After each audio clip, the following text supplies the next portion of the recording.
Alexander McQueen's innovative approach to couture has earned him a reputation as Britain's bad boy of fashion. At 28, he's won the British Design of the Year award twice. He is being talked about and written about by almost everybody. Last year, he took over as the head designer of the legendary Givenchy house, replacing another rising star, John Galliano. I am pleased to have, from London, Alexander McQueen. Welcome. Thank you. It's nice to have you here. You just flew in from Russia as I was flying. What, were you opening a store in Russia? Yeah, we just opened a Givenchy store in Moscow. Yeah. Let me just trace your career, because it would be interesting to an American audience that may not have seen you interviewed on television. And they may have seen your designs and seen even your shows, but haven't seen you in a conversation. Grew up here. Yeah. Wanting to be involved in fashion or not? It's as early as I can remember, really, from sort of like the age of 3 upwards. All I ever did was design clothes, not with the intention of so-called becoming a big designer, but it's just something I love to do.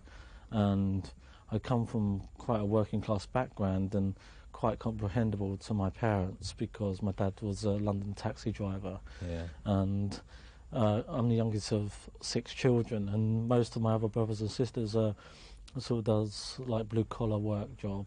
And so when I said that this is what I wanted to do, they couldn't really comprehend it, but I stuck to it. How did you what was the breakthrough for you? Well, my career started off in Savile Row in a tailoring company called Anderson and Shepherd. You do suits for Gorbachev and people like that? Yeah, that's right. Yeah, I did. Yeah. And King Hussein Jordan, right. And another one, people quite well known, is the Prince of Wales. Yes. And you would design the suits for them? No, just make them. I was just a bespoke tailor. Right. And I was there for 3 years. Then I went to work into the theatre and film industry, doing the costumes for films. And then worked for a designer called Koji Tetsuno. And then I left England at 20 and went to work for Romeo Gigli in Milan. And then I came back and did a master's degree at St Martin's School of Art in fashion. And then after that, I sort of started doing my own collections, and that was about 4 years ago. Women's wear? Women's wear, yeah. What is it that you think you have? I mean, what is it? Is it the instinct for what, give me a sense of what it is that you bring to fashion. Well, I think, I don't know, I grew up looking at most of the designers that are still around today, like the Valentino de Jean-Francois Ferré and the Karl Lagerfelds of this world. And as I grew up, I started going my own route of depicting what I thought fashion was about. And I live in the centre of London. I'm surrounded by the things most of the other designers don't really see, the real London, the club scene, the homelessness, the things that other designers don't really want to see.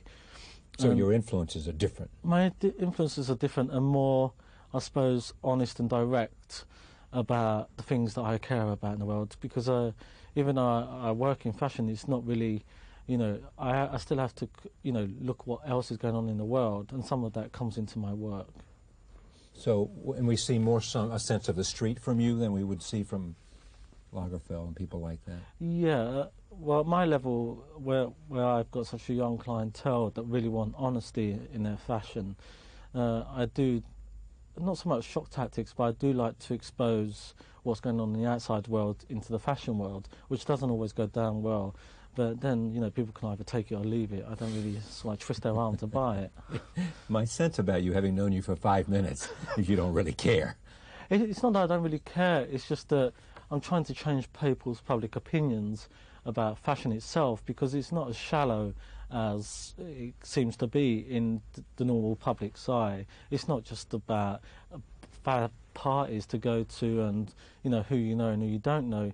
I think I'm just a bit more honest about, I don't really go to so many parties, but I just have to keep my feet on the ground and not my head in the clouds. But for you, fashion is about one truth. Yeah. And what else? I mean, what ought fashion be?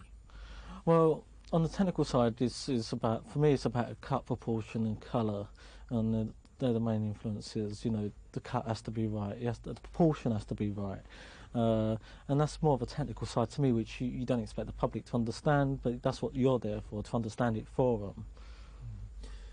Why did you go to Givenchy, having already created your own name, having won British Design of the Year twice in a row? So you had established yourself. You had your own label. Yeah. Well, my label was going quite well, and I don't know, I turned the job down once because I didn't really want to seem to be infiltrating Paris, as people said. For one reason, the money was good. But then what I do with the money from Givenchy, I put it straight back into McQueen, and it helps me employ people from McQueen to build my own company up, which it is doing. And the other reason is that fashion I've been doing for shows for quite a long time now, and sometimes it does get mundane and it gets like a routine, and I like the challenge of life. I don't like routine very well, and I thought it was a big routine. I knew what sort of flack I'd be getting in Paris, and I did get lots of flack. But that's, you know... You mean when you did your first show? Yeah, when I did, yeah. I'll talk about that in a minute, but Galliano, as I understand it, had the job or was about to take the job.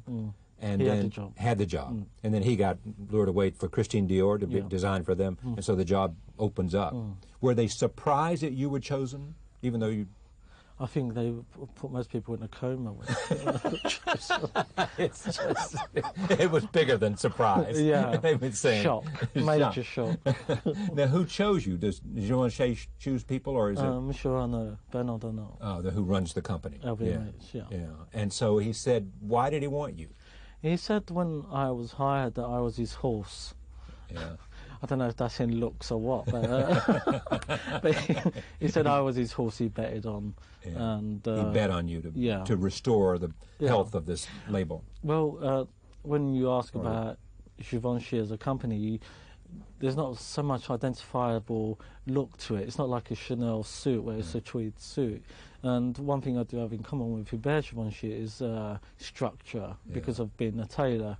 I rely so much on structure for the House of Givenchy, not so much aesthetic design, but just the structure of the garment. So you go and you sign up to do this, and you go to do your first show. It's not a huge success. No? No, that's true. Well done. What was wrong with it? They weren't prepared for you? No, to me, it wasn't a success for myself either. I mean... You felt successful about it? No, I didn't, not at all. Oh. I mean, there's no way in the world I would do a collection all of white and gold, but the reason I did that was there had to be a major break between me and John Galliano. Right. And because John's got such a vision of his own, for me to take over, I wanted there to be a complete break. And the other reason why we did the old collection in white and gold was I feel, I regretted it after, but I wanted to change the look so quickly, so fast, to break the complete look from Galliano to McQueen. And the reason we did it in white was that people could choose the colour themselves. So we give them a blank page to work on and just the structure. But fashion people are not that intelligent, so they want to see all the colours all the time. So, if you told them, I'll give you a blank page, choose your colour, choose your fabric, and they're not intelligent enough to do that. I learned that very fast. Do you have a kind of contempt for the business at all? Not so much contempt. For the people that... When you're sort of like a student, you sort of like you look up to these other designers, and all of a sudden you're put into this field on the same level as all these designers, and you realise all the people you looked up to wasn't as great as you thought they were. They have feet of clay, as we say. They have claws and they have knives and they're throwing everything into your back, which is fine because I'm a good fighter. But you don't mind that? I don't mind it, but then again, like I said, I don't really mix that much in fashion outside of work. What's the difference, as you would characterize it, between you and Galliano? I mean, you two both are young. You're both stars in a big way with an age group, a younger age group. How do you differ in terms of your approach, your look, your... Well, John's more fluid and romantic. He has a great vision for romanticising his ideal woman. I think I'm more sort of like to the future about... I really care about a woman's independence, and I like her when she walks into the room. I don't like her to look so naive and so fragile. I like her to look more stronger, that if a man goes up to her, he's got to have real balls to go up to her. I don't like her to look like she could be taken advantage of. Yeah, she's not going to be easily swayed. Or, yeah, exactly. I mean, she's going to stand up. Yeah. And so you've got to show her something for her to leave. Yeah, exactly. Yeah. And John likes a much more feminine, much more idealistic type of feminine woman. And I like a much more structured woman, almost, I don't know about power, but it's sort of like she has an ambience around her. Is there a woman that represents that look for you in terms of just physically? I don't know, this is going to sound really obscure, but that's me. I think the one woman that sticks in my mind is Diane Keaton. I don't know Diane what, Keaton? Yeah. I just get that sense of independence from her. Yeah. I've never met the woman, but she seems, every time you see her, that she has a real independence, and she makes me laugh so much, but she can't seem to be messed with. Yeah, if you've never designed anything for her. No. You've never met her, as you said. Just by the way her presence is. Yeah. And she's sounds older, really too. obscure, I mean, well, I know it's obscure because she's older. She's, I would assume she's in her 40s, isn't she? Yeah, but it's not just young people that buy my clothes. I've had ladies of 60, 70 buying. They do. Yeah.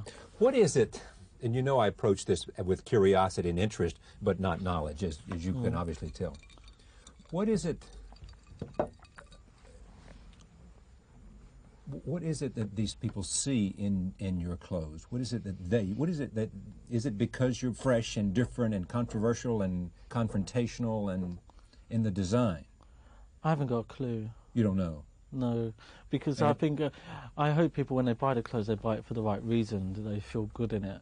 But I don't think it's so much controversial that I am. I think I'm just honest about the situation. I say I like it. If I like it, I won't. If I don't. So, you know, I don't think that's controversial. It's quite apart from the norm, because fashion's so much about kissing ass, and I don't. No, I can tell. But I do. So you don't play up to the people who run the fashion magazines? I respect people that I respect. Yeah, and they may run a magazine and may not. Yeah. And if you don't respect them, you're not going to play up to them. No, I respect them when I first meet them, but it's I have one thing I always do. I give a person, no matter who they are, one chance. If they mess up that time, I never give them a second chance. You mean that you won't speak to them again, or you won't do any business with them, or you? I just won't have the respect for them again, and I just won't look at them in another light. Because I worked too hard to get where I am today to let some stupid journalist mess about in my career. How hard have you worked? Too hard. Really? You mean you haven't enjoyed the fruits of your success as much as you should, or? I don't feel like I'm enjoying myself that much, because I just work so much these days that, and sometimes you sit back and you wonder what you're doing it for. Because I've never been a one to look for fame or adulation amongst people, because I've always been quite private. The first show I said was not a success in terms of the way they reaction to it. You realized it wasn't that good. You were saying you were doing it to write on a white canvas, et cetera, et cetera. The second one was a success. Yeah. And what was different about the second one? I did what I wanted to do. Oh, so you played This Is Me, you said. Yeah, you take it or leave it. I've had enough of this. I've had enough of Parisian bourgeois haute couture. This is like, I'm showing you the skill of the atelier and the people that work here, and you have to appreciate that. And it sold really, really well. Yeah. Haute couture is still alive and well? Oh yeah, I mean, you'll always have ladies, wealthy ladies, that want that bit of extraness that they can't find in ready-to-wear, and that individualism. You just can't find that in ready-to-wear. You don't want to walk down the street or go to a party and walk in there and find a lady with the same dress on. So, right. You know, that's you want the originality and the uniqueness of what you have, and something that makes you feel special, because you know no one else has this and it does something to me. Yeah, it's a load of rubbish, people saying that it's dying, because it will never die. It's been around from year dot haute couture, and it will be around. Even if the shows die down, there'll be still ladies going to couture houses for specially made pieces. What is it about fashion? I mean, when I look at the world, and especially the world of young people your age, in your 20s, fashion and music and film seem to be the paramount influences. Yeah. Do you agree? Yeah, well, I sort of spread my wings quite further than fashion now anyway. I mean, I art directed the last Bjork album cover, and I've started to get into more video, film directing. And Might you end up as a film director at some point? I'm more of an underground film person. I'm quite influenced by underground films of sort of like Pasolini. And what did you do with David Bowie? I designed his tour outfits For the band, tour, yeah. the old band, yeah, and we just did the one for the Rolling Stones. Yeah. Oh, you did the costume for the Stones as well, just the last one now. Yeah. And so when you approach that, is it just a gig or is it something special and you're looking for? Well, David, how many combinations are there for them? David had about 6 outfits, and he was quite adamant about what he wanted, and it was quite a McQueen type of feeling to it. He wanted the Union jacket to look like it was distressed and it had been sort of like an old flag turned into a jacket. He was quite adamant about what he wanted. And you do men's clothes as well? For my own line, yeah. Just for your own line? Yeah. Is it different? How is it different when designing for men rather than women? Because you can't really push a man so far. You know, a man will never, ever, no matter how, if it's a kilt, will never wear a skirt. That's right. It's going to be some variation of this, isn't it? It won't move. It'll just be proportion and colour and shape. Looking back at all the things you have done in a very young, at 28, and all that you've accomplished, do you regret any of it? Would you do any of it? Oh, I couldn't go through this again. I could never go through this again. You could? No. Once is enough. I don't. But I mean, hasn't it just been a ride? I mean, you've worked your butt off, but a bumpy what's ride. been bumpy? Oh, I don't know. People think I'm quite mad and I'm quite eccentric, but I'm not actually. I like the simple things in life. After I finish work, I like to go home and switch on the sitcom on telly. Yeah. And to me, that's a good night in. Once in a while, I might go to a club, but I have simple taste apart from my work. And do you find that a contradiction?